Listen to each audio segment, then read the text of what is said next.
Hey guys, thanks so much for clicking on this video. I know a lot of you use it to help you fall asleep. So before we get started, don't forget to like, subscribe, and drop a comment telling me where you're from and what time you're watching this. Alright, lights off, eyes closed, and let your imagination follow along with the story. This happened about 10 years ago, I think. I was 11 or 12, and I still remember it like it was yesterday. Our house was kind of isolated, not completely out in the middle of nowhere, but there were houses nearby, just a bit further down the road. Back then, my family was going through a rough financial patch, so we didn't have a proper fence or anything. Just a bush fence with a broken little gate leading to the porch before the front door. That's all we could afford. One night, I was playing video games, alone with a friend of mine. My sister and parents were out. My friend, a girl, was 3 years older than me, 15 at the time. Our families had been close for ages, and she was like a big sister to me. You could say she was babysitting me, I guess. Anyway, she went to get some water, and suddenly she came sprinting back to my room, telling me to turn off my gaming console. I asked why she looked so scared, and she shut off my PS2 and the light, whispering for me to stay close to her. I started freaking out, and she told me she'd seen two older men outside the house with a camera, filming it. We tiptoed around the house in the dark, no lights on, heading to the kitchen to grab a knife. I caught sight of one of the men, messing with the door handle, trying to open it. My friend was losing it, watching one guy attempt to pick the lock or something while the other one was nowhere to be seen. Now, my dad had this gun that a close friend had given him. He'd never used it, didn't even know how, but my friend knew about it. She asked where it was, and I told her it was in my parents' bedroom, up on top of the wardrobe. We crept to their room, and she climbed up, grabbed a gun, and loaded it with 2 or 3 bullets. Out of nowhere, we heard a window shatter. We could hear the other guy clearly, though his voice was muffled, probably because he was wearing a mask. The one who broke the window was talking to the guy at the door, saying, "Get away from the door, I've got a way inside. Kill the kid and get the girl." At that point, I froze, almost blacked out. My mind went blank. But my friend? She snapped into action, running toward them with my dad's gun, screaming at the top of her lungs, "If any of you bastards hurt Igor or me, I'll shoot your damn balls off." The guy about to climb through the window bolted. My friend unlocked the front door, chased him out to the street, and fired a warning shot into the air. That shot was so loud. Our neighborhood was usually dead quiet. She came back inside, called the police, then our families, and we told everyone what happened. The cops said there had been some break-ins around our area recently, and some families had been hurt, though no one was killed. They figured these guys were amateurs.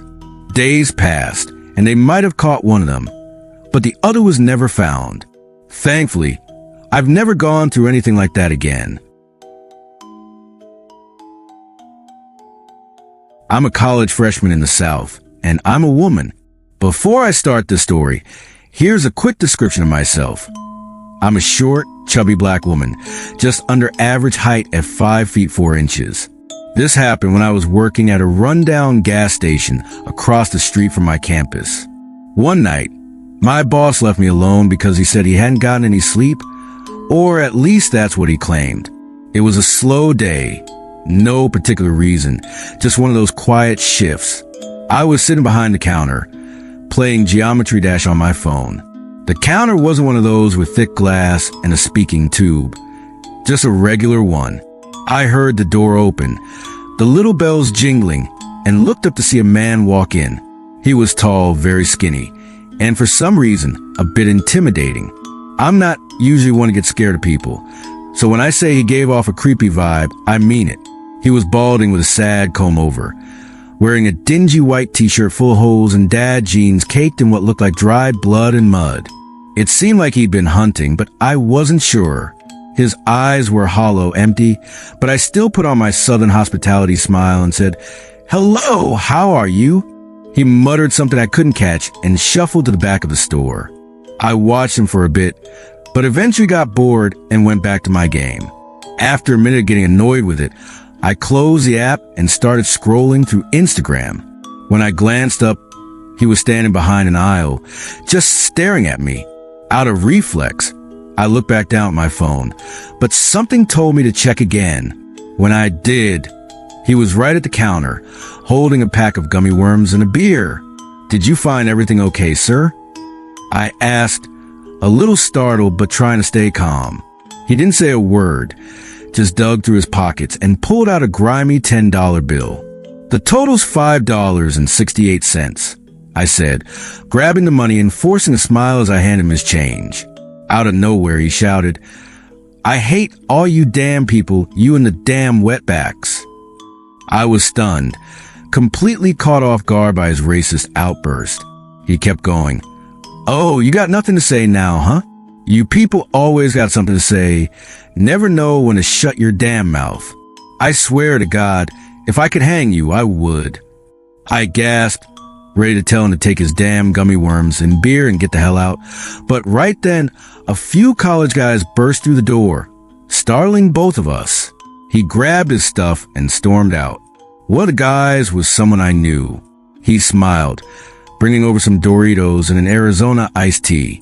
He must have noticed a look on my face because he asked, "You okay?"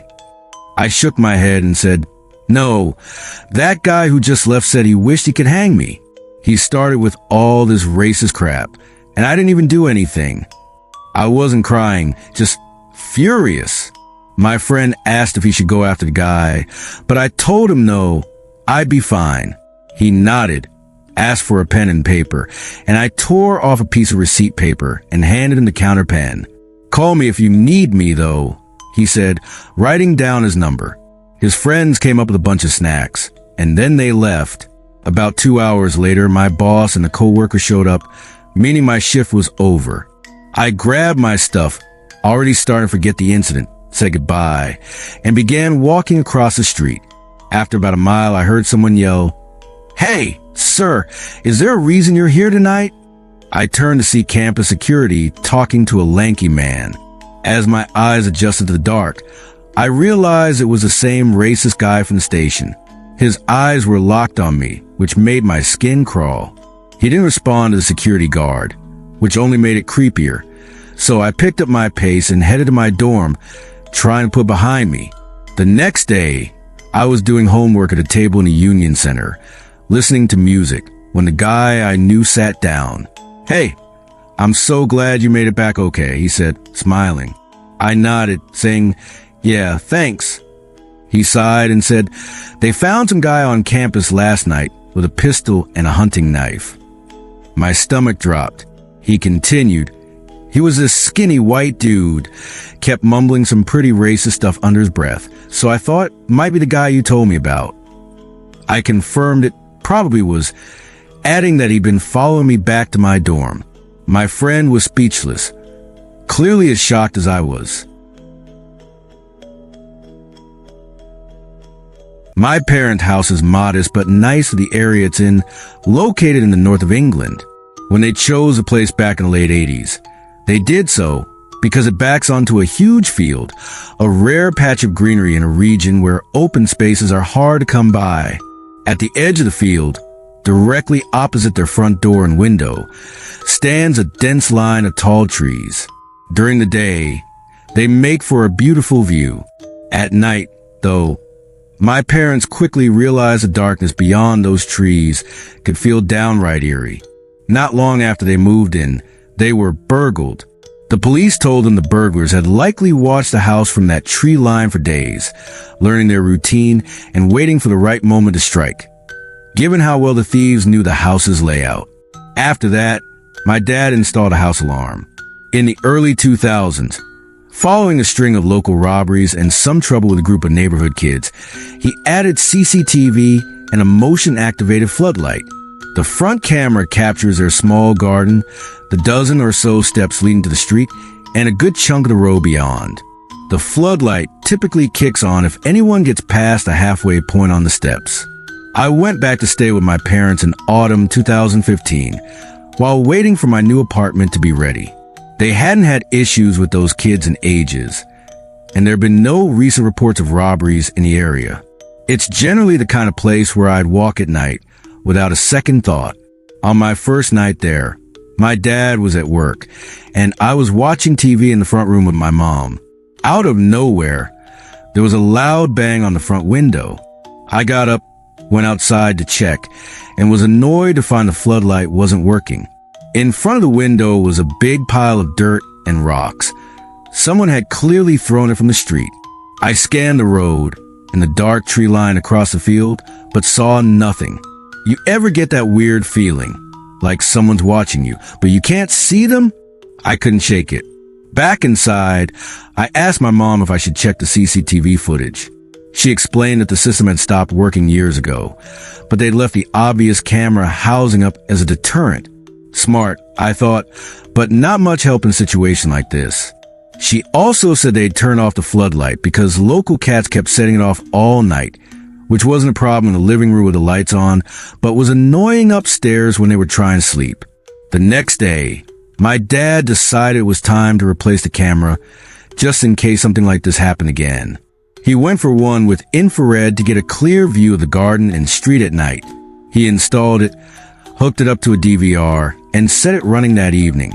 The new camera was tiny, barely noticeable from the street, and mounted on the opposite side of the house from the old, obvious one. Around 11 p.m. on the second night, there was another loud thud against the front window. This time, my dad and I went out to investigate. Again, nothing but a pile of broken rocks and dirt, balled up and thrown. We went back inside, rewound the DVR by about 5 minutes, and watched the footage. There he was, a guy in a hoodie, had pulled up to hide his face. He walked parallel to the house, stopped directly opposite the window, and just stood there, staring at the closed blinds for a solid 30 seconds. Then he reached into his pocket, pulled out what we assumed was a clump of dirt, threw it, and sprinted toward the tree line. He slowed down just before disappearing from view, so we figured he was still out there, watching when we stepped outside. My parents had dealt with this kind of nonsense from local kids for years, so they assumed it was just that again. One of those kids, now grown but not exactly matured, still occasionally yelled stuff at them in the street. So he was a prime suspect. They decided to turn the floodlight back on as an extra deterrent. The next day, my dad stopped by the local police station to ask for advice. Since there was no real damage and the footage didn't clearly show a face, the police said there wasn't much they could do but advise him to keep monitoring and come back if things escalated. That night, 9 p.m. to 11 p.m. came and went with no incidents. My mom even commented that whoever it was must have gotten bored and found something better to do. Feeling like the coast was clear, I stepped out for a quick cigarette by the front door, scanning the tree line as best I could in the dark, just in case. Then I went to bed. The next morning, I woke up early and glanced out the bedroom window toward the front garden. The gate leading to the steps was wide open. I couldn't remember if it had been like that the night before. My mom was obsessive about keeping it closed and always griped about the postman leaving it open, so I assumed he was the culprit. But when I got downstairs, there was no mail on the doormat. Not exactly proof of anything, but it bugged me enough to check the DVR. I rewound the footage a couple of hours. The gate was open the whole time, with no sign of a postman or anyone else. I kept going. 4 a.m., 2 a.m., midnight, the gate stayed open. When I got back to 11 p.m. the previous night, I noticed a flurry of movement on the recording. I played it from there. The gate was closed at 11 p.m. Around 11:15, headlights appeared from the corner at the end of the street. A large white van slowly pulled into view, slowing down until it stopped right outside the house. Out climbed the guy in the hoodie, hood up to cover his face. He reached across to the passenger seat, grabbed a heavy-looking bag, and gently closed the van door. He walked straight to the front gate, lifted it slowly to avoid making noise, and swung it open. He took a few cautious steps down toward the door, paused, looked around to make sure no one was coming, and took a few more steps. He stopped again, clearly satisfied he wouldn't be caught. Unfortunately for him, he took one step too far, hitting the halfway point on the stairs. The floodlight blazed on, lighting up the garden and our uninvited guest. He froze, unsure what to do, then glanced at the bag in his hand and looked up straight at the camera lens. The angle of the floodlight in camera gave a clear view of the bottom half of his face, and the big, smug grin plastered across it.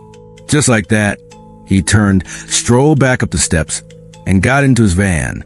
The floodlight switched off as he left, except he didn't leave.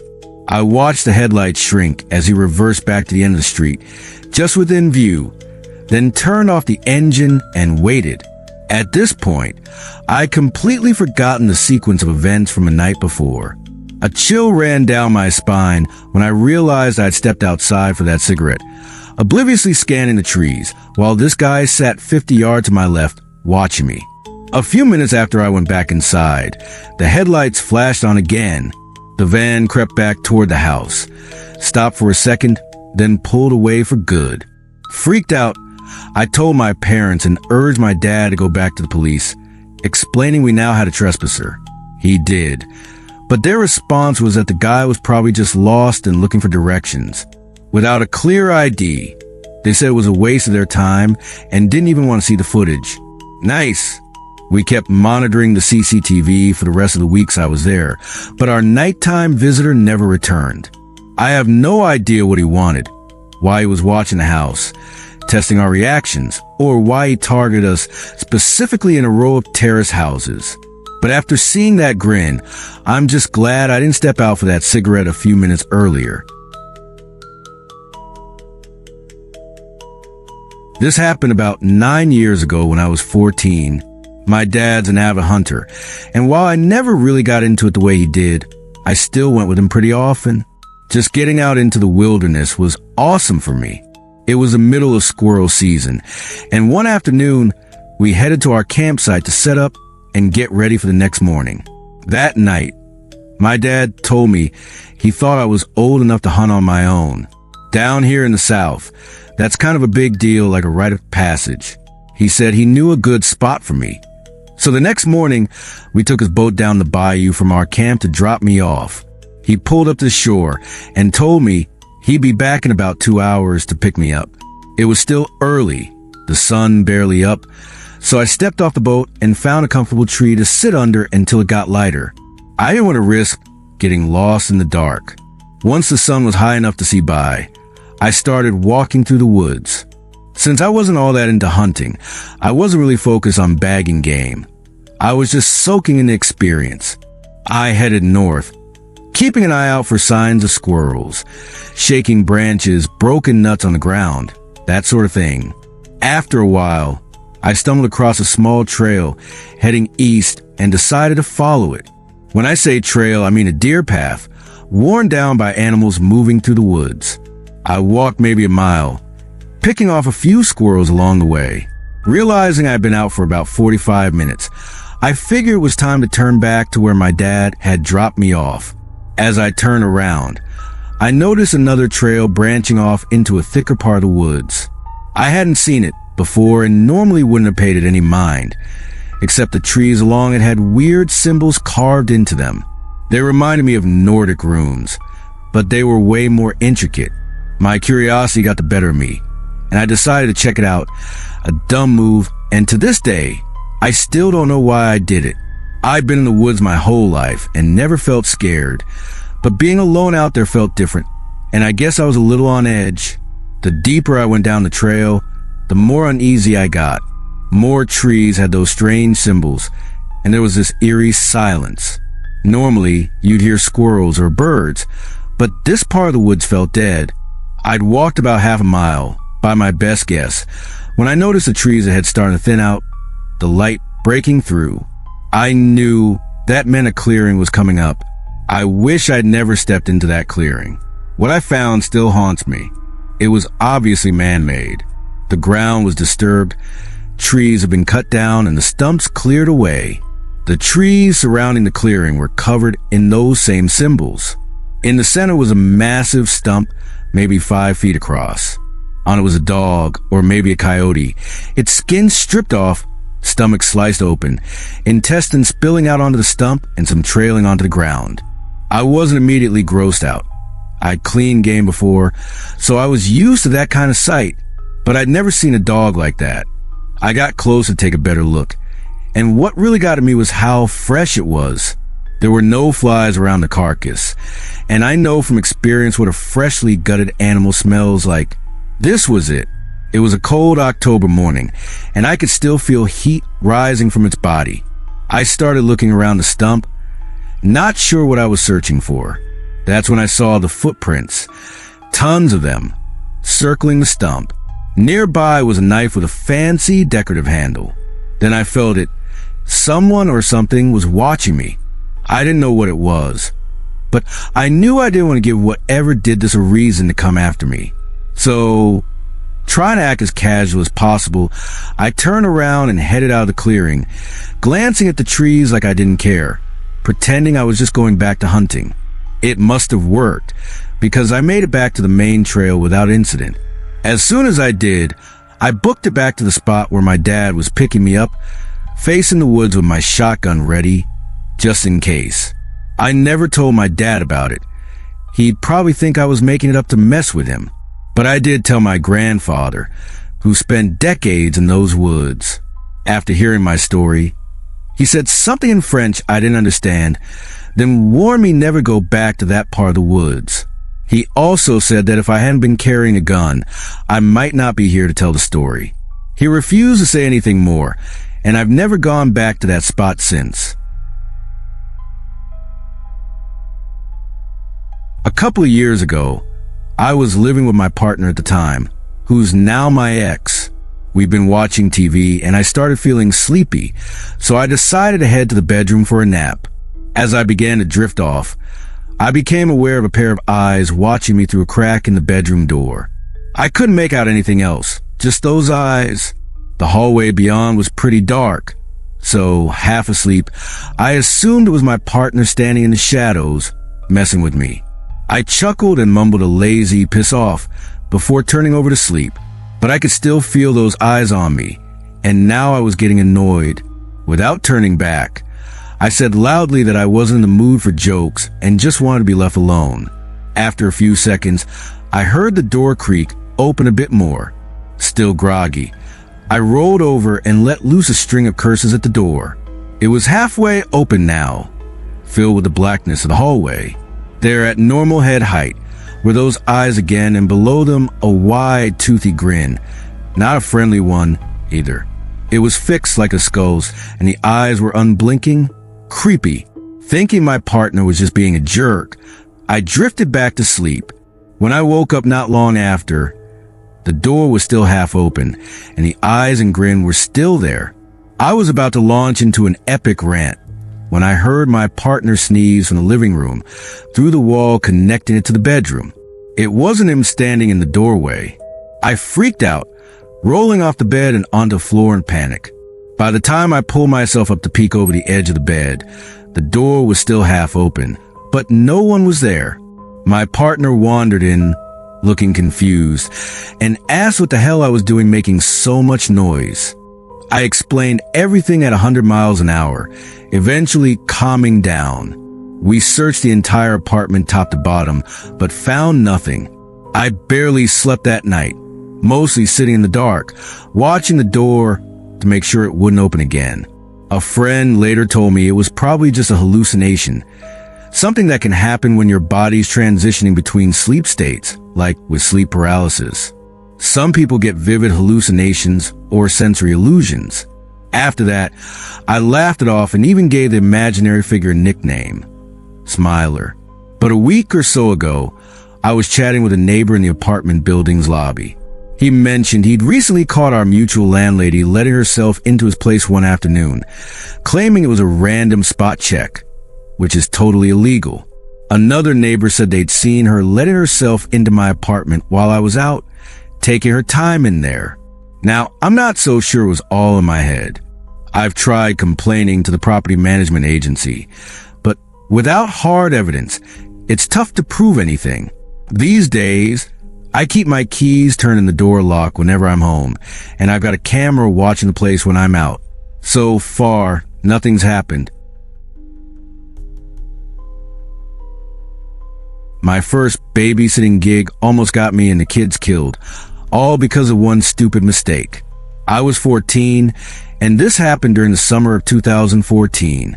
I'd known these kids and their parents practically my whole life. Our neighborhood was tight-knit, and our parents often hung out together. I still remember that night clearly, even years later, and it still scares the hell out of me. Our parents were going out to a fancy, adults-only restaurant to celebrate my mom's birthday with the kids' parents. They said they'd be back around 11 p.m. and reminded me to lock the doors. The family had 3 kids, Haley, Alex, and Madison. Haley, the oldest, was 12, almost 13. I know it sounds weird that I was babysitting someone just 2 years younger than me, but Haley wasn't exactly trustworthy. Her friends were a bad influence. Alex, the middle child and only boy, was usually pretty chill, mostly into video games and keeping to himself. Madison, the youngest, was about 6 and easily the toughest to handle. She didn't listen, tried to act older than she was, swore, refused to sleep, and had even stolen stuff from her school more than once. Our parents left around 7 p.m., and I thought this was a sweet deal since I was close with the kids. They were usually fine with me, except for Madison and sometimes Haley, so I figured it'd be an easy $60. Boy, was I wrong. It turned out to be the most terrifying night of my life. As soon as their parents left, Madison wanted to play outside. I trusted Alex to stay inside, but Haley was known for having friends over and getting into stuff she shouldn't, like her mom's wine, her dad's cigarettes, or even finding a credit card when she was 8. So I told Haley to come outside with us. She did, but immediately announced she was going to store and walked off. I started to chase her, but then Madison wandered toward the road. So I yelled that Haley better be back soon or I call her parents. I got Madison into the garden, and we played with her dolls for a bit. I checked on Alex a couple times, and he was fine. Haley eventually came back, but surprise, she hadn't gone to the store. Instead, she brought her friend Jess. They went inside, and we played with the dolls for maybe 10 more minutes. That's when I made the biggest mistake of my life, mostly because of Madison. This guy stopped his car right in their driveway and asked if we were okay outside by ourselves. I had no idea why he singled us out. There were probably 20 other kids playing outside at the time. I told him we weren't alone, that our parents were inside, but of course, Madison blurted out, "No, they're actually out at dinner." The guy smiled, told us to have a good night, be safe, and not stay out past dark. All that creepy stuff, before driving off. At first, I didn't think much of it. It was weird that he picked us out of all the kids, but I chalked it up to him being overly concerned. His car looked normal, and he didn't seem like a child killer or anything. Still, I was mad at Madison and reminded her about stranger danger, but she just called me a jerk and acted like it was no big deal. That pissed me off. She didn't get what she'd done wrong, so I made her come inside with me. Haley and Jess, surprisingly, didn't raid the wine, and Alex was fine, so I sat Madison down in the living room, and we watched TV for a while. It was around 9 p.m., so I told Madison it was time to get ready for bed. She threw a fit and ran into the backyard. When I went to grab her, I noticed a light in the woods behind the house. I thought it might be kids playing, but now I'm convinced it was something much worse. I finally got Madison into bed and started reading her a story. She actually calmed down when I read to her, so I kept going, hoping she'd fall asleep. She did. So I checked on Haley and Jess, who wouldn't open their door. Alex was still in the basement playing on their Xbox or PlayStation. So I went down and made him come upstairs to do something else. He was cool about it and didn't complain, so he started watching TV. I was finally starting to relax, doing my own thing in another room, when Alex said someone was at the back door, claiming to be the pizza guy. I went to check, and there was a man there. I'm not 100% sure it was the same guy from earlier, but come on, who else would know we were home alone? I still didn't clock that he was bad news, so I asked why he was at the back door. He said he didn't see the front door, an obvious lie, but I didn't call him out. I told him to wait, went upstairs, and yelled at Haley for ordering pizza without my permission. She opened the door, said she didn't order anything, and slammed it shut. Haley lied a lot, but I could usually tell, and for some reason, I believed her this time. I went back down to tell the guy he had the wrong house, but Alex said he bolted as soon as I went upstairs. I figured he realized his mistake and was embarrassed, so I let Alex go back to his game. He was thrilled and ran back to the basement. Right after, there was a knock at the front door. I looked through the peephole and saw the guy standing there, holding no pizza box, wearing no delivery uniform. I didn't notice it then, but I later realized this when telling my hysterical parents and the police. "Sorry, dude, you got the wrong house," I said through the door.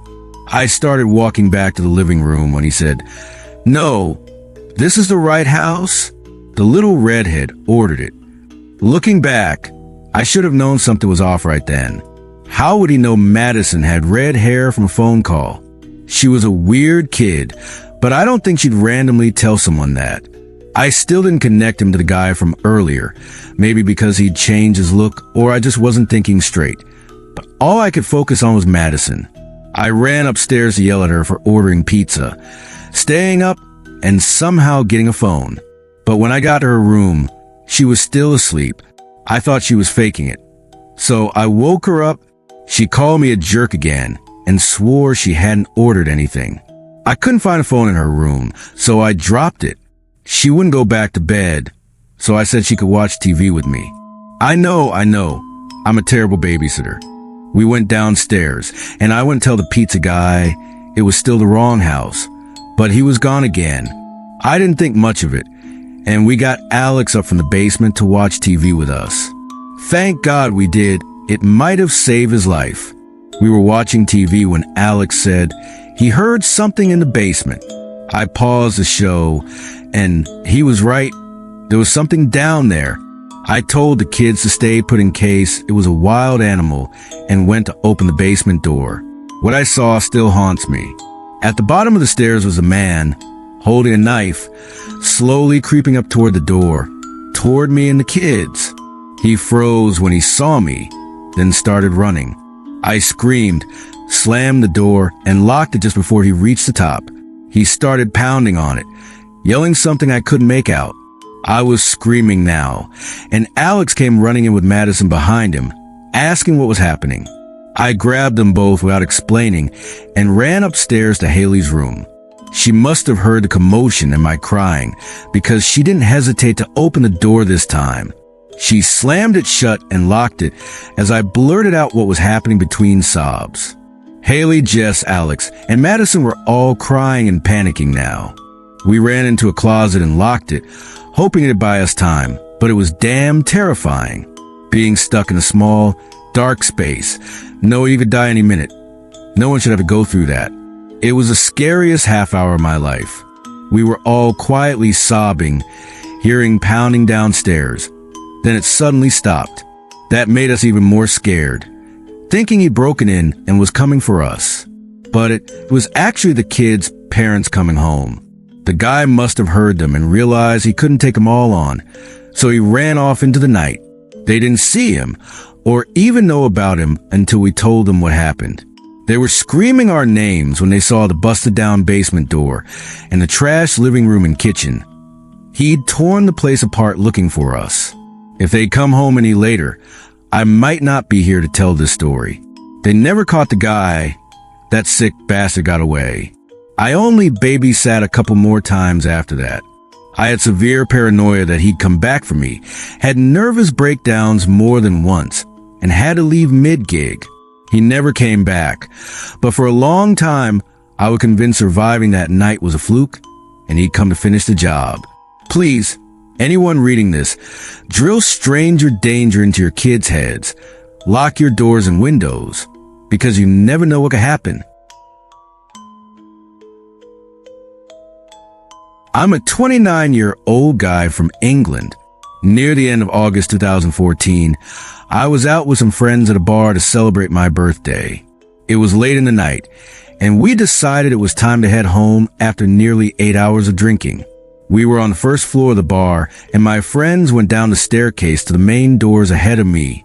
For reasons my drunken brain has since forgotten, I thought it'd be a great idea to take a shortcut off the stage next to the stairs. I figured it was a short drop to the ground, but it was more like 5 or 6 feet. I landed with my legs straight, knees locked, and snap. I knew instantly something was seriously wrong. A 999 call and a surprisingly calm ambulance ride later, I was at the hospital, dosed up on gas and air. After an x-ray, they confirmed I'd broken both my legs. My right foot pointing downward instead of up was a dead giveaway, but my heart sank when the doctor said I'd need to be admitted for corrective surgery in a couple of days. By now, they'd given me a good dose of morphine, and I was still huffing gas and air like a pro, so I was pretty out of it.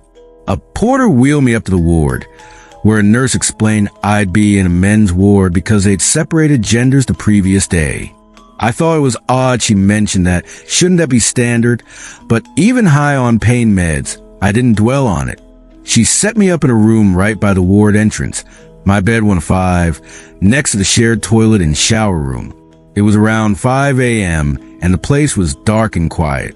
As the nurse went through the admittance process, I vaguely noticed a guy in the bed opposite, awake and sitting up, watching me being brought in. Unlike the others, who were asleep, he was alert. I couldn't see his face, but his patchy white hair caught the moonlight streaming through the windows. So I figured he was older. What struck me was how still he was. Just sitting there like a statue, no movement, no sound, completely focused on me.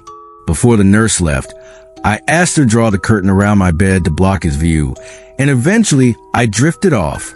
The next day, I woke to find my parents by my bedside, chatting with a guy from the bed opposite, like they were old friends. I'm not exactly a people person, and given I was in a foul mood for obvious reasons, I was annoyed they were letting a total stranger hover over me while I was out cold. They didn't know he'd creeped me out the night before, though.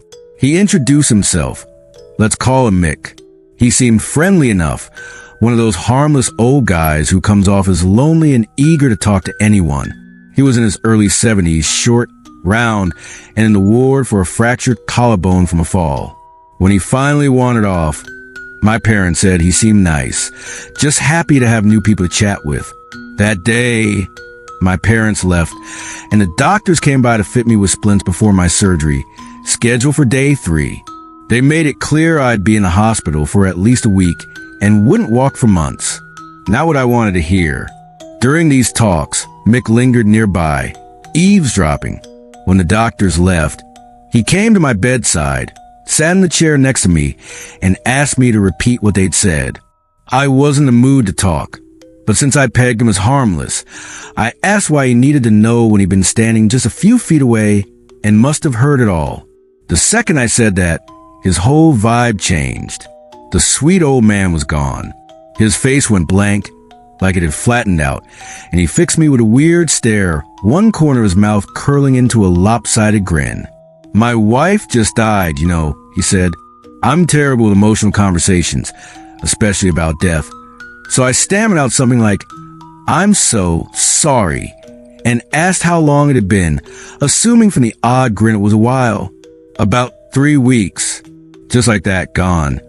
His face didn't change, and he never broke eye contact, just staring with that creepy half smile. It hit me he might not be all there mentally. Thankfully, the nurses came in to serve dinner, and Mick retreated to his bed. He watched TV the rest of the day, and I put my iPod on to avoid talking. I figured he was just a bit off. Too weird for me to deal with. When lights out came, I asked the nurses to draw my curtains again. Despite the pain, I fell asleep early. I woke up in the early hours, one of those slow awakenings where you sense something's wrong, but can't place it. The ward was almost pitch black, especially around my bed with the curtains drawn. I chalked the feeling up to being in a hospital with 2 shattered legs and turned my head to the left. Then I nearly rolled off the bed in shock. Standing inside my curtains, right next to me, was Mick, just watching me. I blurted out something dumb like, "Is this how you sleep?" Same blank stare, same creepy half smile, barely a foot from my face. I thought he might be sleepwalking, but there was no glazed look. He seemed fully alert, just content to stand there staring. "Mick, how long you been there?" I asked, feeling a chill that only comes when something really freaks you out. Instead of answering, he grinned wider, showing both rows of teeth, then shuffled back around the curtain to his bed. I didn't sleep the rest of the night, knowing he was still in the room, and I couldn't go anywhere. I didn't say anything to the nurses, but I texted some friends visiting the next day to watch out for him. When they came, Mick stayed away and seemed like a normal old guy, so I started thinking I'd overreacted, maybe because of the unfamiliar setting. That day, I had my surgery and came to about 6 hours later, hooked to a morphine pump. Hands down the best medical invention ever. I was completely loopy all evening. In such a great mood, I forgot about Mick. Big mistake. In the early hours, I was playing a game on my phone, oblivious. The nurses checking on me kept disturbing the curtains, leaving a 6-inch gap right opposite Mick's bed. Mick was a loud snorer, so I was reassured by the noise that he was asleep. But then I realized the snoring had stopped, and I couldn't recall when. I looked at the gap, but couldn't see anything.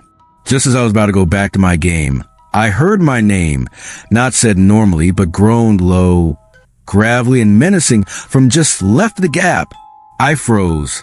What do you do when a pensioner gets out of bed in the middle of the night to mess with you? I was immobile, hooked to and for, legs in heavy bandages. I couldn't confront him or leave. I slowly reached for the nurse call button. Just as my hand got there, the groaning stopped. Had he seen me and gone back to bed? Nope, he was still there. After about 30 seconds, heavy breathing started, long, rasping inhales followed by groaning exhales, over and over, right at the foot of my bed. That was my limit. I hit the call button. The light went on, and I heard the buzzer at the nurse's station. There was a burst of movement behind the curtains, and the nearby toilet door quickly opened and closed. A nurse responded soon after. Mick was still in the toilet, but I beckoned her closer to whisper what happened, including the previous night, and asked if something could be done. She nodded and said she'd be back. While she was gone, Mick came out of the toilet and climbed back into bed.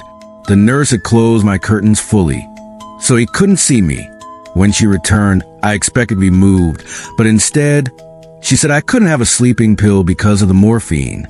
I calmly explained I hadn't asked for a pill. I wanted something done about Mick. She shrugged, said the ward were full, told me to rest, and left. I didn't sleep for hours. Mick's snoring eventually resumed, and exhaustion finally got me, so I cautiously drifted off. The next morning, everything seemed normal. Mick made small talk, which I barely responded to, and he left me alone. That afternoon, a younger guy, 18 but looked 12, was admitted with a broken leg. Suddenly, he became Mick's new focus.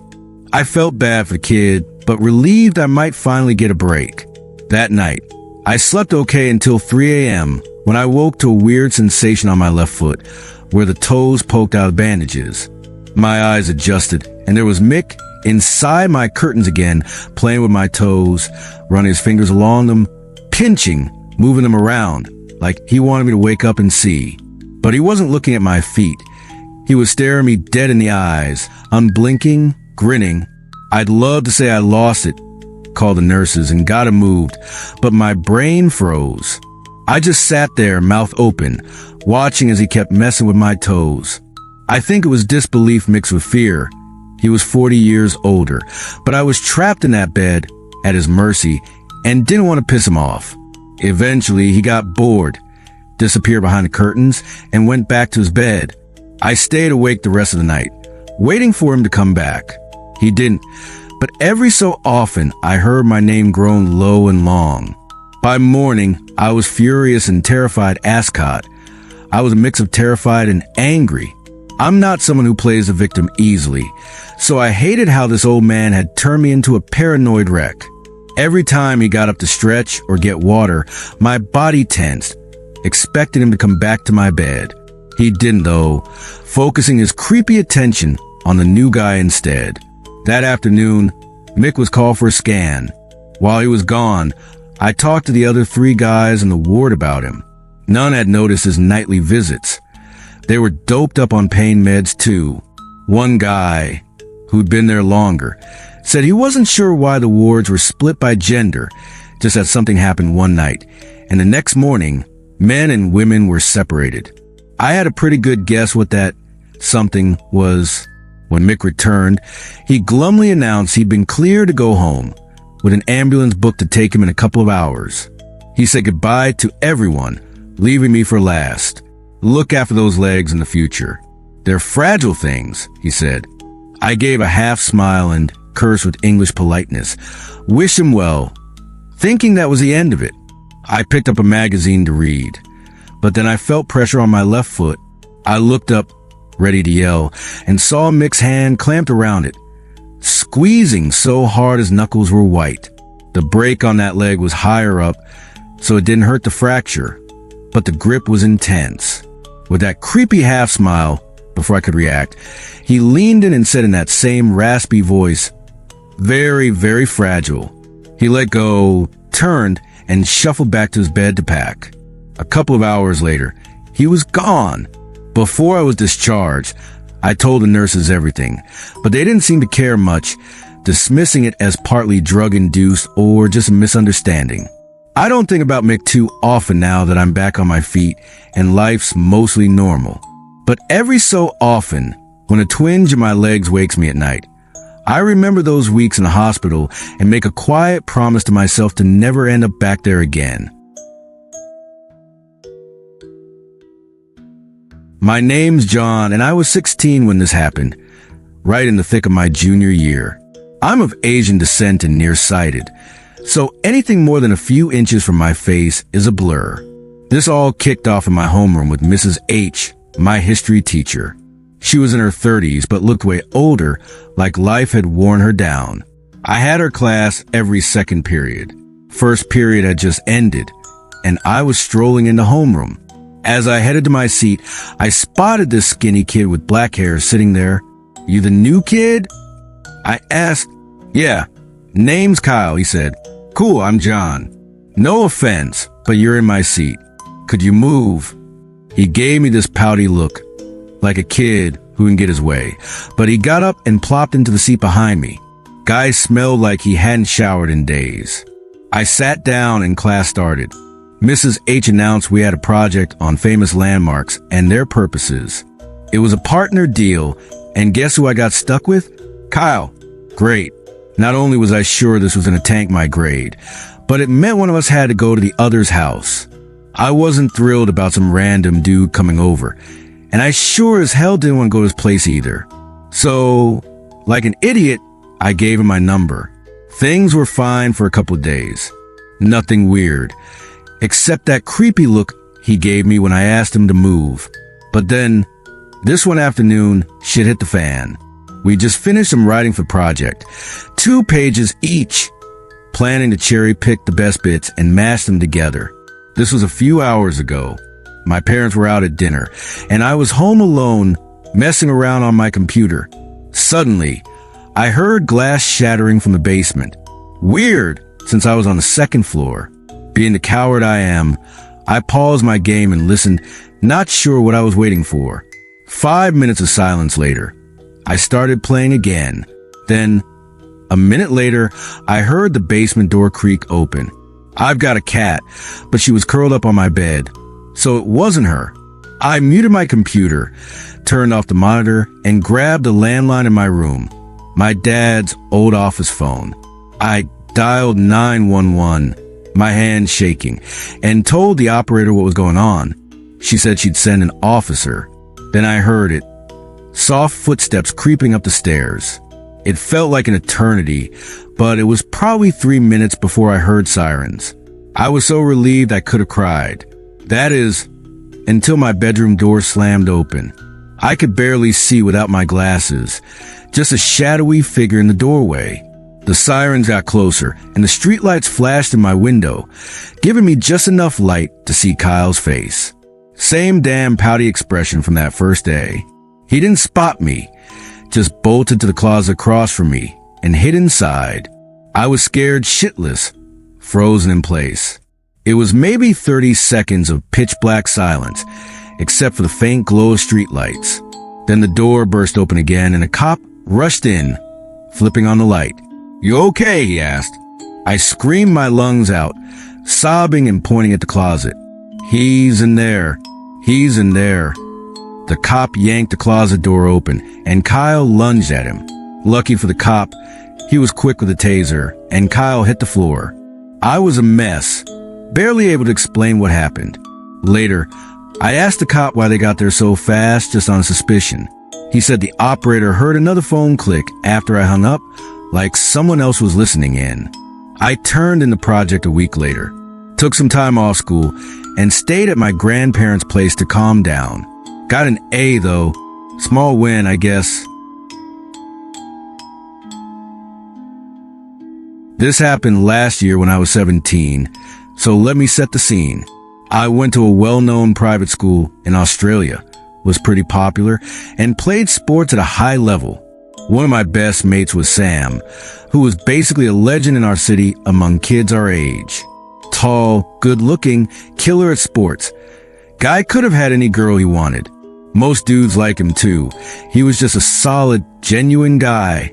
Sam's 18th birthday was coming up, and we just finished a grueling set of exams. To celebrate, we decided to hit the city for a night out. Legal drinking age is 18, but we had fake IDs. Sam, me, and another friend, Tim, went together. It was a Saturday night, 10 p.m., and Tim drove, staying sober so he could get us home. We ended up at this big club, posted up at the bar, having some drinks, and catching up with friends we ran into. Sam's ex-girlfriend was there with her new boyfriend, all on good terms. I spotted a girl I liked, so I left Sam and Tim at the bar to go dance with her. By then, we'd each had about 5 drinks. After maybe 20 minutes, I wandered back to check on Sam. He was hammered, slurring his words, laughing too loud, slouched over the bar. This was weird because Sam's a big guy and usually holds his liquor like a champ. I figured he might have done something stupid while I was gone, but when I asked, he swore he hadn't had much more to drink. As we talked, he got sloppier, like he was falling apart. Eventually, he was so sick, I had to drag him to the bathroom to puke. I was getting worried. He could barely walk and was talking nonsense. After cleaning him up, I helped him back out and started looking for Tim to drive him home. As we stumbled to the dance floor, this girl came up to us, acting all concerned about Sam. I didn't know her. She was tall, skinny, looked a few years older. Said she was a family friend of Sam's and offered to take him home. Sam seemed to recognize her, and when I asked if he was cool going with her, he mumbled a yeah. I was a bit tipsy myself and had no reason to think she was lying, so I said goodbye and went back to dancing. Later, I ran into Tim, and when he asked where Sam was, I told him about the girl. He thought it was sketchy and called Sam to make sure he got home safe. Sam picked up, said hello, but then the line went static and cut off. We were both like, okay, something's not right. We tried calling again, no answer. About 10 minutes later, Tim got a text with Sam's location pinned on Apple Maps, followed by another text saying, "Come pick me up." We bolted to Tim's car and sped to the address, maybe 10 minutes away. When we pulled up, Sam stumbled out onto the street, looking like hell. We helped him into the car and peeled out of there.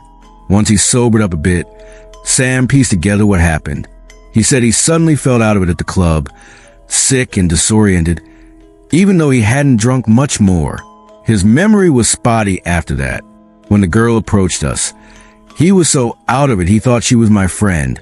Someone I'd asked to drive him home, not a family friend like she told me. She took him to her house and deadbolted the door so he couldn't leave. When Tim called, she snatched Sam's phone. A few minutes later, Sam's had cleared enough for him to realize how messed up the situation was. He grabbed his phone back, turned it on, and texted us his location. When he asked her for the address, she wouldn't tell him, so he sent the pin. After we texted that we were outside, he told her, "My friends are here, I gotta go." She must have realized she'd be in deep shit if we came inside and saw what was going on. So she let him leave. Our theory? This girl drugged Sam and tried to take advantage of him. But there's stuff we still don't get. Why take him her own house, then let him go so easily? Now we know where she lives. Who is she? We'd never seen her before and haven't since. Why didn't she try anything with him at her place? Sam said she just left him on a couch until Tim called. How'd she drug him? The first time we saw her was when she approached us on the dance floor. No one noticed her earlier. And why kidnap him at all? She was older, pretty attractive from what we could tell. Sam probably would have gone home with her willingly, without any of this weird shit. We didn't go to the police for a few reasons. We'd be screwing ourselves. Underage drinking, fake IDs, all that. Our school cracked down hard on stuff like this. And if the cops got involved, they'd find out. Drinking could have messed with our spots on high-level sports teams too. Plus, Sam was rattled and embarrassed. Didn't want anyone but close friends knowing. We still talk about that night, try and make sense of it. But we've never gone back to that house, even though we know where it is. Maybe one day we'll knock on the door. People will warn you about doing business or meeting strangers on Craigslist, or even dating sites. Places full of hope that sometimes get twisted by creeps. But this story isn't about any of that. It's worse, tied to job search right out of college. I've only ever told my girlfriend, and that's because she got dragged into it without meaning to. In college, I spent most of my time partying, squandering a golden opportunity. Lucky for me, I pulled it together in time to get my grades decent enough to graduate. Was I top of my class? Hell no. But a degree's a degree, right? I studied biology. Something about the process of life, especially plants, just fascinated me. After graduation, I was ready to make some cash. But here's the kicker. Back in my freshman year, I got a DUI. My school worked hard to hook students up with jobs, but that DUI slammed a lot of doors in my face. With no luck through them, I had to find other ways. My student loans were looming, due in 5 months, so I hit up every job board and search engine I could find. After months of searching pre- and post-graduation, I finally found a posting on Indeed that I knew I was perfect for. It was an entry-level internship for a company looking for someone fresh out of school. The job? Taking seeds and cuttings of vegetables, prepping thousands for mass production and harvest. Looking back, I should have paid more attention. The company's name was just a couple letters followed by LLC, but I was so desperate for a break, I didn't care. When I called, the guy on the phone sounded rushed, like he couldn't wait to get off. All he cared about was when I could meet for an interview. Thinking he was just eager to fill the spot, I naively said I was free anytime. He gave me an address and asked if I could come the next day. I said I'd be there. The next morning, after getting ready, I punched the address into Google Maps. With a few minutes to spare, I switched to satellite view and saw nothing but dirt fields. I figured maybe the image was old, taken in a cold month when nothing was growing. But even then, the land didn't look right for a farm or agricultural site. Still, I ignored the red flags and went anyway. I got there 20 minutes early. My parents always drilled punctuality into me, and thank God for that. I pulled up, shut off my car, and lit a cigarette to calm my nerves before the interview. As I sat there, I took in my surroundings. There was no building, no sign of a company, just a rundown Texas Chainsaw Massacre-looking house, and a greenhouse the size of a house that hadn't been touched in a decade. The greenhouse was filthy, like something out of that show Life After People, where they imagine the world without humans. I chuckled about it, but then my eyes drifted to the house. The white, brown-stained curtains twitched slightly. This is where it gets scary. I kept staring at the window, and after a moment, in the bottom left corner, I saw half a face and a single blue eye peering out. My legs turned to jelly, and I knew something was seriously wrong. My heart was pounding, my brain screaming to get out when my phone buzzed. It was a text from the same number I called. "You coming in?" Be right there. I texted back, trying not to raise suspicion. But I was done. I went to flick my cigarette out the window, and in my side mirror, I saw someone creeping around the back of my car. He had a knife in his hand, and it looked like he was going for my tires, not me. I threw the car into drive, but in my panic, I hit neutral instead and rolled back a couple of feet. I'm pretty sure I ran over his foot or ankle. I yanked the wheel, pulled a U-turn to get back to the one-way entrance, and floored it. As I sped off, I could hear him yelling, "Johnny, my ankle! Johnny, my ankle!" over and over until it faded. These people had my phone number and address from the resume I'd sent through Indeed. My first instinct was to call the cops, but I couldn't. See, in my desperation to get by during my job hunt, I'd started growing weed to make some quick cash. No way was I going to jail over something I hadn't even profited from yet. So I took my chances. For days, I camped out by my window, watching, waiting for them to show up. Nothing happened. Then, about 2 weeks later, I got another text. I was sure it was the same number, and I checked my call log to confirm. It was. The message read, "Since you don't want to come in, can I come in?" My heart stopped. This guy wasn't letting it go. He and his buddy or whoever thought it'd be fun to pay me a visit. My eyes started tearing up like some primal instinct kicking in, and I wanted to collapse. But I couldn't let my screw-up drag my girlfriend into this. So I came clean to her, told her everything about the job posting, the creepy house, the guy with the knife, all of it.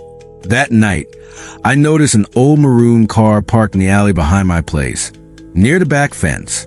The area's got a lot of gang and drug activity, so most people know to steer clear at night. From my window, I couldn't see much, just the orange glow of a streetlight hitting the rusty car. Every now and then, I'd catch the ember of whatever he was smoking flare up. He stayed there for hours. Around 2:30 a.m., when the local bars let out, the alley got busier. People looking for a quick score. I saw 4 guys walking toward the car. They stopped like they were planning something, and I could tell they knew this guy didn't belong. One of them went up to the driver's window and started talking. Then, out of nowhere, another guy chucked something to the passenger window, and the first guy started swinging. They dragged the man out and beat the hell out of him. His car rolled forward, crashing into a public trash bin and slowly pushing through my neighbor's fence. One of the guys hopped in and they peeled out, stealing the car. As they drove off, one tossed something at the guy on the ground. I watched him limp away, humiliated and in pain, disappearing into the night. 2 weeks later, we moved. I won't say how long it's been, but I've got a job now, and I'm so damn glad I never have to use Indeed again. Let me start by saying I'm no stranger to the outdoors. Last year, I spent 32 days in the woods, scouting, hunting, or fishing. The year before that, it was 22 days. That's not counting my regular hunting and camping trips, which, the past 3 years, add up to just over 100 days. I've been hunting since I was 9, roaming wild places across the US and Canada. I've seen some weird stuff out there, but this one takes the cake. I was in the North Georgia wilderness, the Chattahoochee National Forest, for a 7-day scouting trip, looking for bears, wild hogs, and deer to prep for a hunting trip later that year. I'd hiked about 10 miles in, then went off trail for another 3 to 5 miles. I was deep in the middle of nowhere. Since I was alone, I was using a hammock with a built-in bug net covered by a rainfly. For 3 days, I camped halfway up a mountain, scoping out good hunting spots. Saw 3 or 4 decent-sized bears, about 10 hogs, and some solid deer. On the 4th day, I planned to head back down to a small stream I'd marked on my GPS, set up camp, restock water, and gear up for the 2-day hike back. As I approached the stream, I spotted a tent. I was stoked. Hadn't seen a soul in days, and it's always nice to run into another hiker. But as I got closer, I noticed a small pack on the ground outside the tent. Figured the person couldn't be far, so I set my camp about 30 yards away. With 4 hours of daylight left, I started cooking dinner. 2 hours later, I was wondering where this person was. This was serious wilderness, a day plus hike out, so I got curious. I hiked around the site in a circle, looking for signs of a struggle or maybe an injury. Went about a quarter mile out, but found nothing. As night fell, no one showed up. I started a fire, hoping the light would guide them back. Fires burn bright out there and are easy to spot from a distance. After searching, waiting, and hoping, I called it a night. I had a small flask of whiskey, took a couple sips, climbed into my hammock with my pistol, and tried to sleep. I sleep like a rock, no matter where I am. Annoys my friends, honestly, because I can crash anywhere and stay out. But that night was different. Something felt off. I chalked it up to worrying about the missing camper, but still, I couldn't shake it. For the first time in my life, I woke up to a sound, footsteps, but not like someone crunching leaves. It was loud, like a heavy-footed person stomping on an old wooden floor. I grabbed my pistol and headlamp, which I kept in a compartment above me, and waited. The sound stopped. Then I saw something that scared the hell out of me, a faint gleam of a flashlight on my rainfly. Right as I noticed it, it sounded like 10 people suddenly sprinting away in every direction. I dropped out of my hammock, hit the ground, and flicked on my headlamp, shining it everywhere. Nothing. My heart was racing, but I tried to convince myself it was just the moon reflecting on a rainfly, and the running was maybe armadillos or some critter. Problem was, there was no moon, and armadillos aren't that tall. Their eyes glow, too, and I'd have seen them. Then I noticed the other campsite was gone. The fire I built was out, not just died down, but doused with water. No coals, nothing. I thought it was maybe 4 a.m., but I'd only been asleep for an hour. I wanted a boat, but hiking in the dark in the wilderness is a bad call. So I grabbed my flask, took another swig, tore down my rainfly so I could see around me, and tried to go back to sleep. As I lay there, I saw a light hit the trees above me, coming from downstream. I got out of my hammock and yelled, "Hey, you need any help?" No response. The light went out, and whatever was spun around and booked it downstream. Fast. My body was pumping more adrenaline than blood by then, and I was wiped out. Somehow, I fell back asleep and woke up around 7 a.m. When I did, I saw my water filter was gone. It's a gravity filter, hung on a tree to drip into my water bladder, which was now at the base of the tree, sliced open with a knife. My bear bag with my food had been cut down and some of it was missing. Worst of all, they'd gone through my backpack, which was under my hammock while I was sleeping. I checked the bear bag before I went back to sleep the second time, and it was still up. My pack hadn't been touched then either. I packed up my stuff and got the hell out of there, keeping my pistol close and moving as fast as I could. I made the hike back in just under 15 hours, even hiking through the night, because no way was I staying out there another second. Didn't see a soul on the way out, and there were no cars at the trailhead. The Department of Natural Resources said mine was the only car they'd seen there. I reported everything to them, but they looked at me like I was nuts. Maybe I am. Since then, I don't go out there without friends. I've had some pretty messed up things happen to me in my 20 years, but this one stuck with me like glue.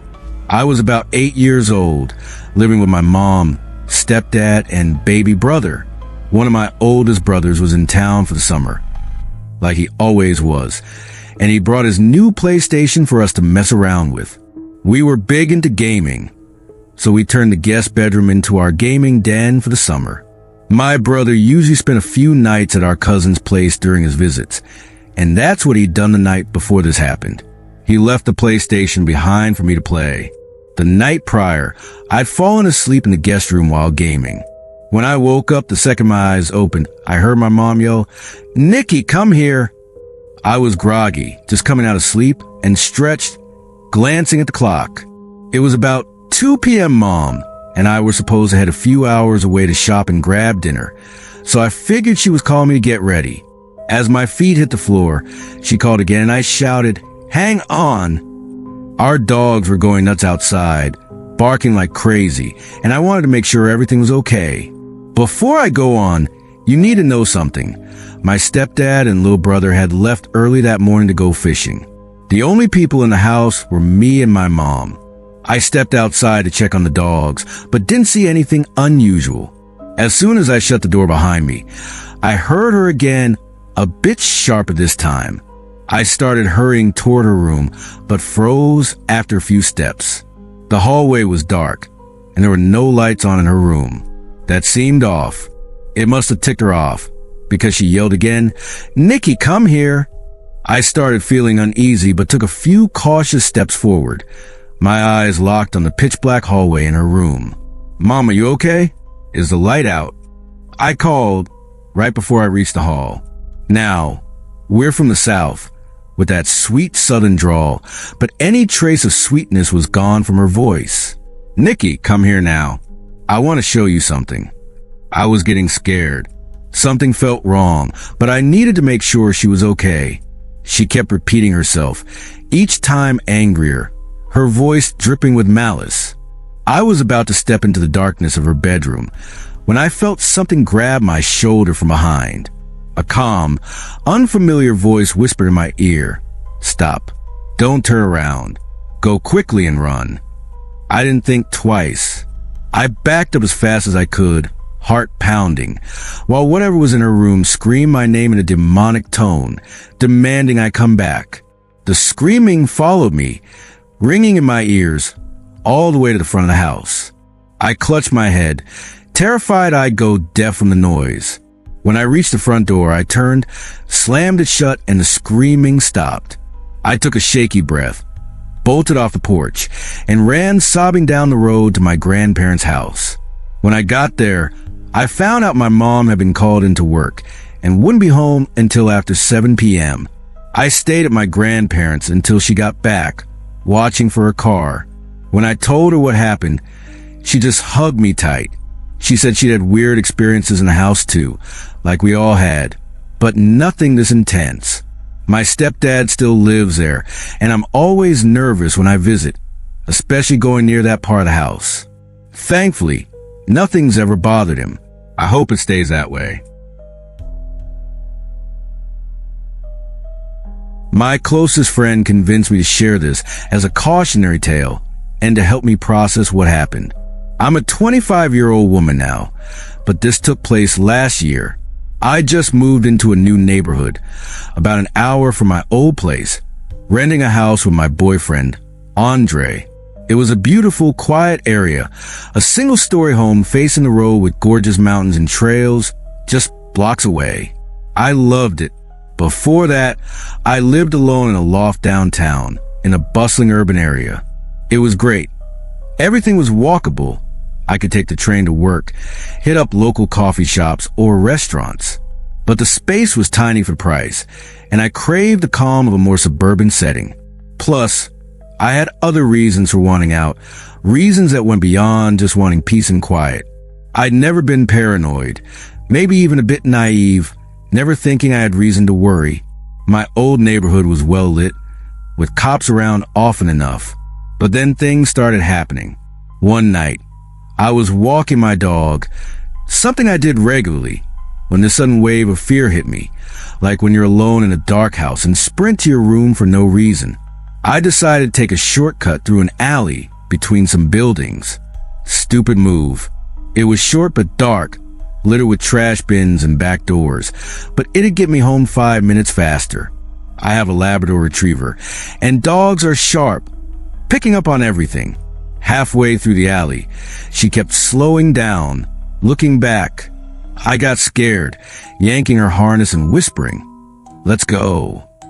She's never been aggressive with strangers or weird noises, but she was quietly growling, the hair on her back standing up.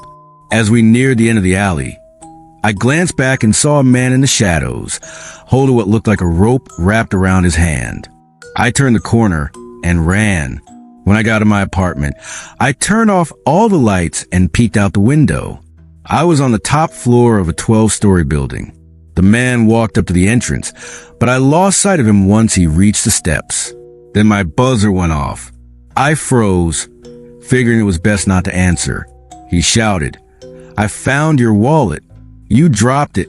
Can I come up?" I thought, is this guy serious? I never carried a purse or wallet when walking my dog.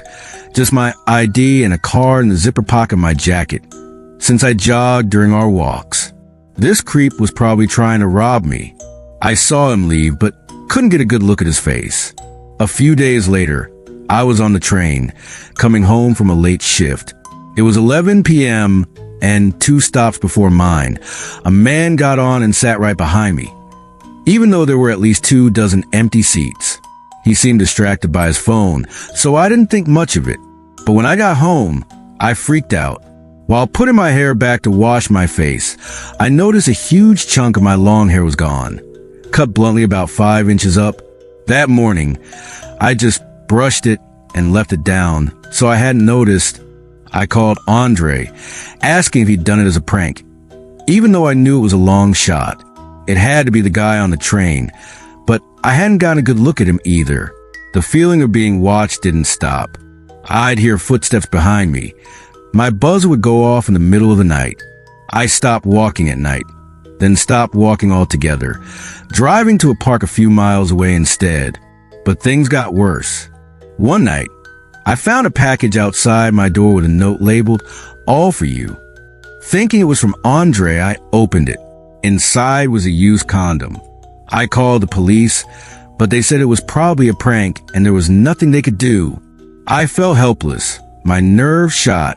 Andre was worried too, so he started staying over every night, even though he was still paying rent on his own place. The second my lease was up, I bailed. He ended his lease, and we moved in together. Fast forward a month and a half. We had a yard now, so I only took my dog on walks when I was off work, in the morning or afternoon. I'd hit the mountain trails near our new neighborhood, usually with Andre, but if not, I went with a fully charged phone.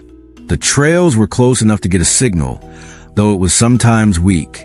I bought pepper spray and kept it clipped to my backpack. I was starting to feel safe again, thinking the creepy stuff was just some nutcase from my old neighborhood. I was dead wrong. It had been raining all night, but the afternoon was just overcast. I loved the smell of rain, so I took my dog to the trails alone. About an hour in, I heard someone approaching around a bend. The area was popular with rock climbers, runners, and other dog walkers, so I was used to seeing people. My dog was a few yards ahead, but always stayed close. She started running toward me, which she often did playfully or when she wanted water. I smiled, called to her, and knelt to pet her, but she ran right past me.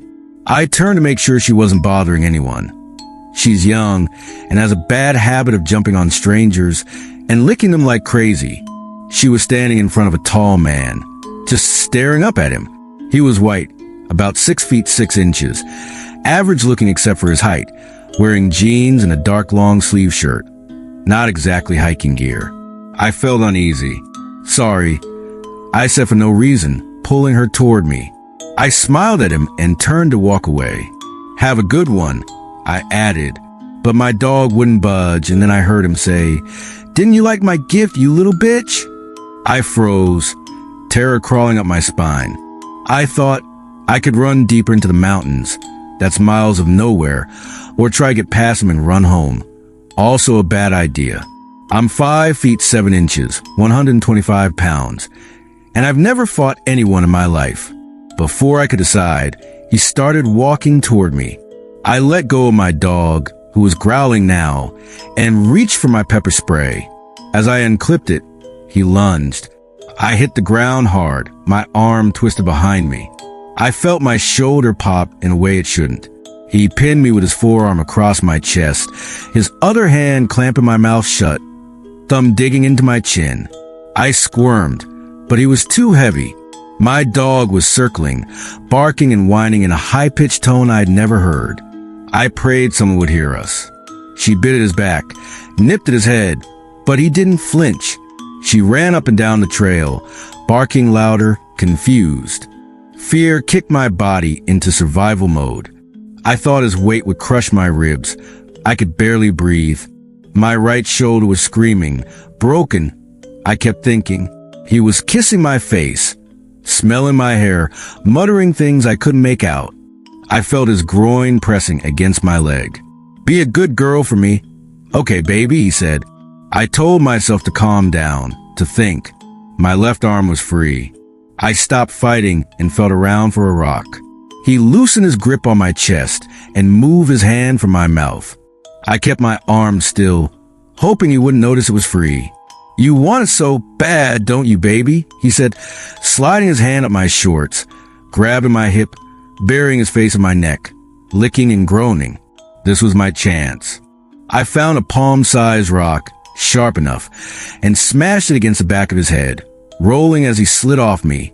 I scrambled on my injured shoulder, crawling through dirt and rocks as fast as I could.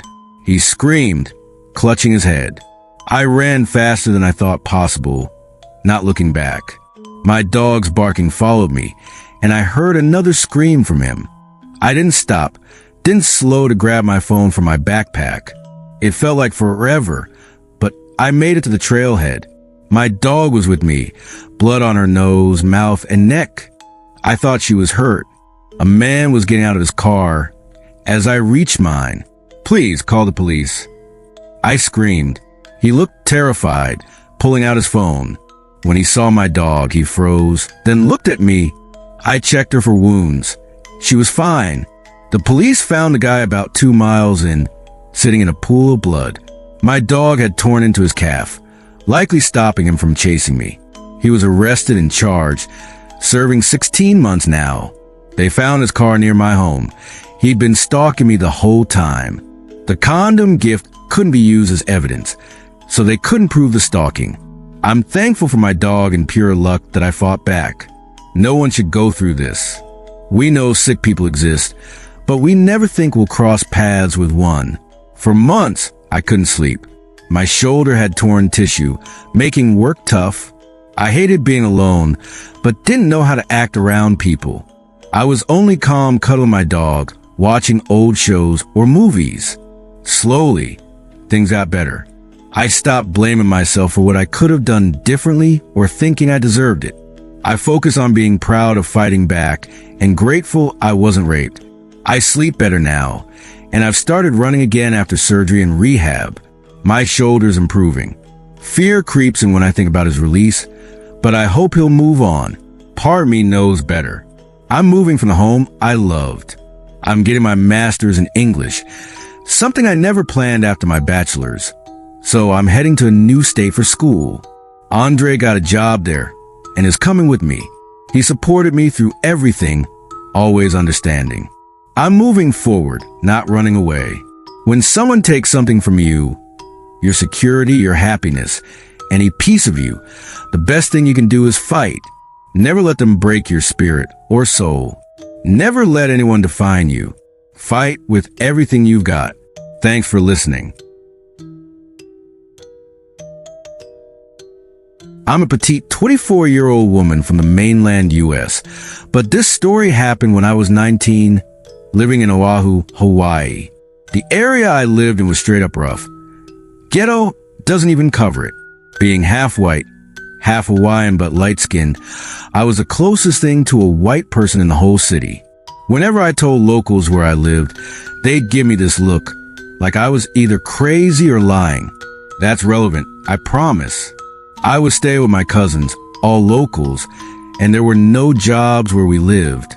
To get to work, I had to take 2 buses for an hour each way.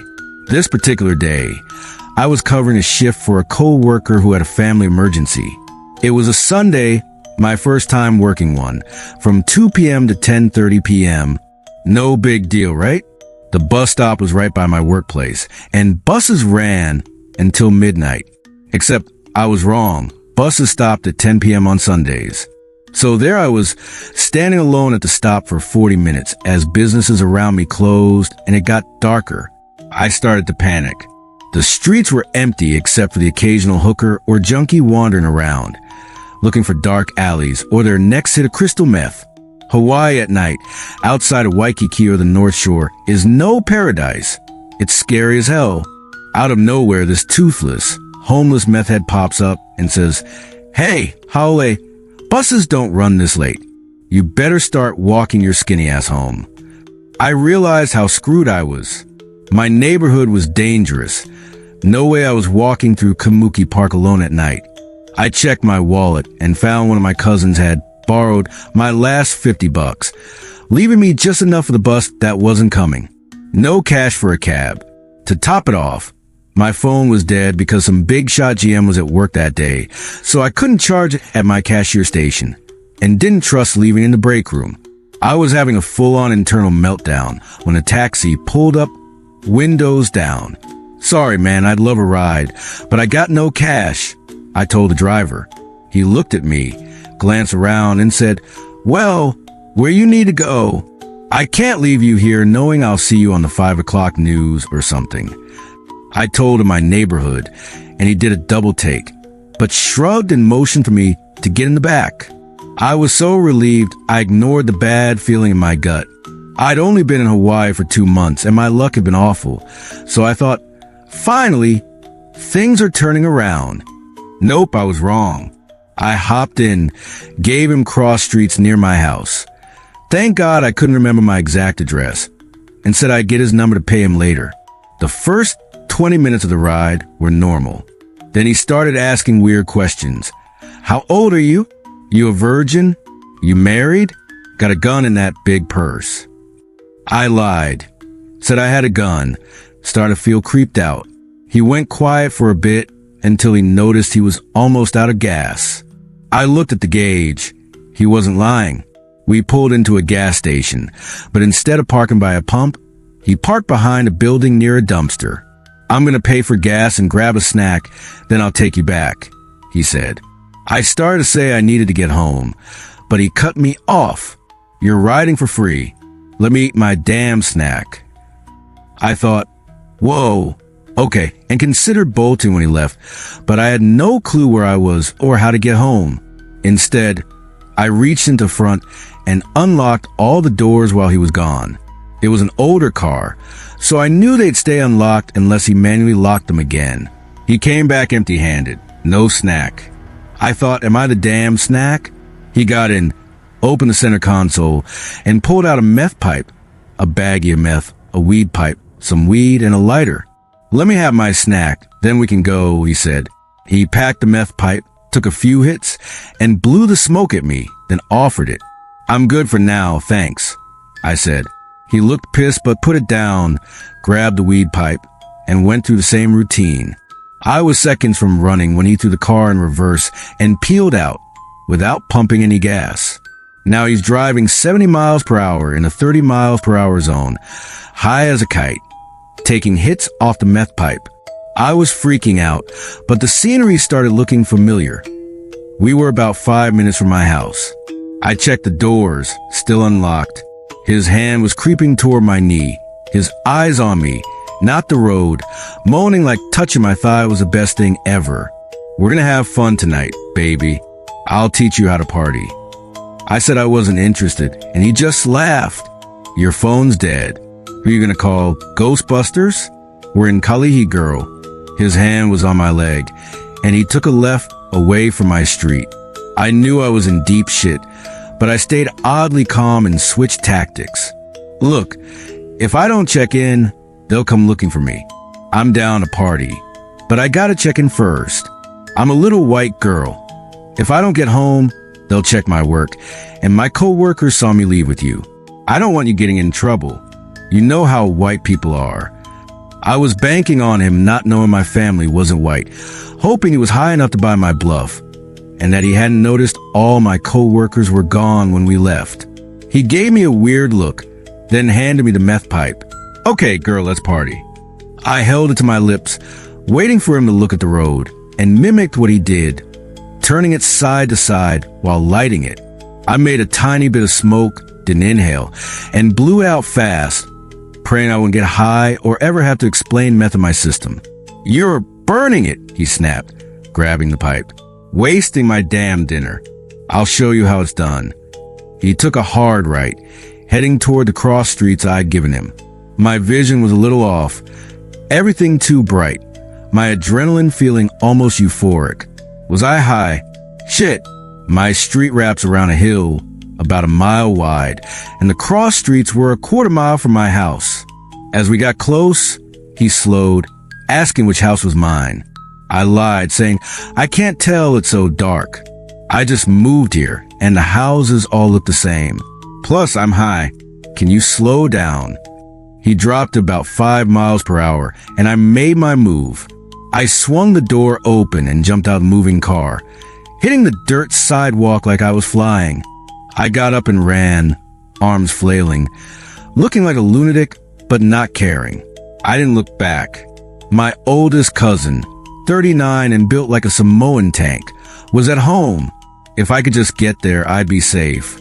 Since the driver had turned, we'd pass my house, so he'd have to drive to the next driveway to turn around on the narrow road. Plus, he was at the bottom of the hill, so he couldn't see which house I ran to. No headlights followed. A good sign. I sprinted into my front yard, unlocked the door, relocked it, and slid to the floor, a shaking, crying mess. I peeked out the front window. No one on the street, no cab, nothing. I was safe, I thought. I didn't tell anyone what happened. Every time something bad went down, I got the same lecture. You were acting like some dumb college white girl. If you were smarter, but things seemed okay. I switched to day shifts, avoided being alone or near that bus stop, and life moved on. About a week later, I noticed a black car with tinted windows parked a few houses down. I thought it was a neighbor's friend, but it was there the next day and the next. I asked my cousin's 17-year-old son if he'd seen it. He said it showed up around 6 p.m. every day, right when I got home from work. I started freaking out. Finally, I broke down and told my giant cousin everything, leaving out the meth part. Surprisingly, he didn't lecture me. He felt bad I hadn't come to him sooner, apologized for giving me a hard time about being from the mainland, and said he'd handle the car. The next day, his son picked me up from the bus stop near our house on his moped. We saw the black car following but acted like we didn't. We pulled up the house, and as soon as the car parked, out came my cousin, swinging a metal baseball bat like he was warming up for a game. The car reversed halfway down the street, hit a fence, jumped a curb, turned around in the front yard, and was gone for good.